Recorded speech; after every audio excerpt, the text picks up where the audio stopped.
Here we will be adding some information about how static works and how singletons work.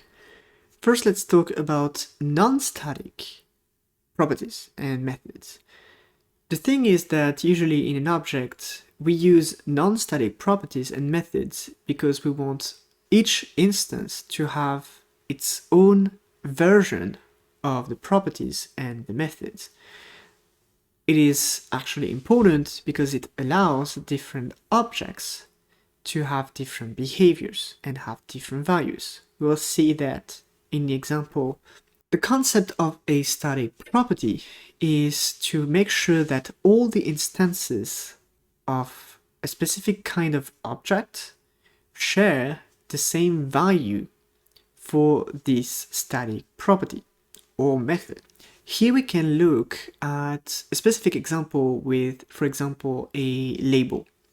The label object in green, we have the regular properties that we have been using until now, and in yellow we have the static font size 12, which is the static property font size. So as we can see, on the label on the left, we have different values from the label on the right. And the font size is actually the same. Because it is static, they all share only one property here, while for the text, for example, they have their own. So if in this situation too, we update one of the non-static property, we have the first left label, which now has the text value unupdated label.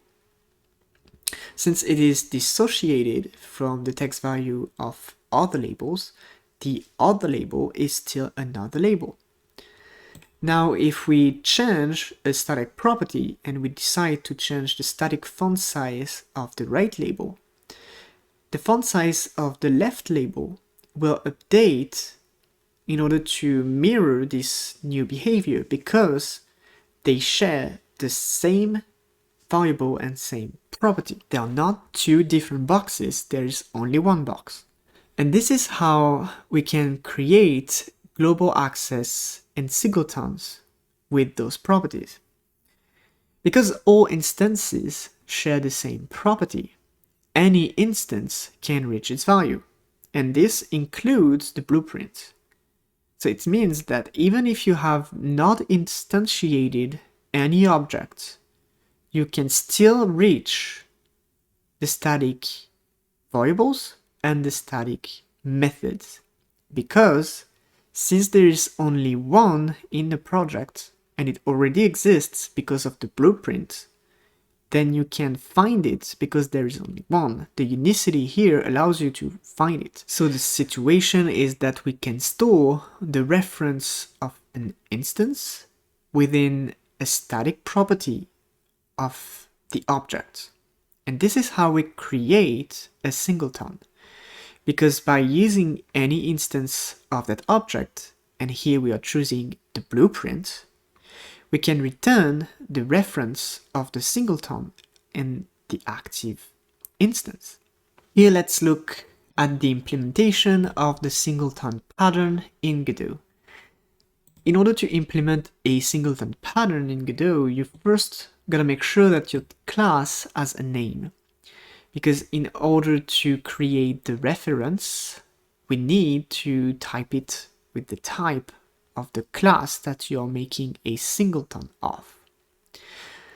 Then we create a static variable reference with the type of the class itself, right? So here we mirror the type of the class we are in. And by default, this reference is null, it's not assigned. And what we will do is in the constructor, so the init function, we never talked about this yet. When an object is instantiated or created, its init function is triggered and we can do things in this init function, in this constructor.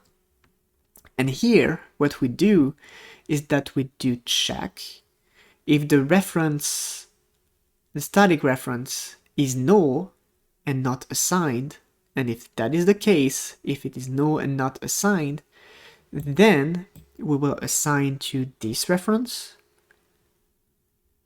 the reference obtained by the keyword itself of the instance which is being created here. If, however, there is already an instance existing, we are choosing to destroy the object which is being created. So the object is being created and then it is destroyed. So this is a very short way to make singletons. If you want safe singletons, you have to make a little bit more lines than this.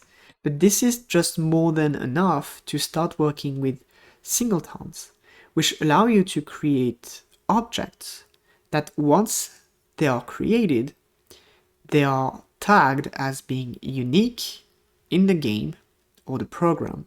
And because they are unique, you can find them very easily. That's all there will be in this quick explanation of singletons and static variables. I hope that helped understand a little bit better how we are using this pattern, because yes, we will be using it from now and there will be quite a lot of it.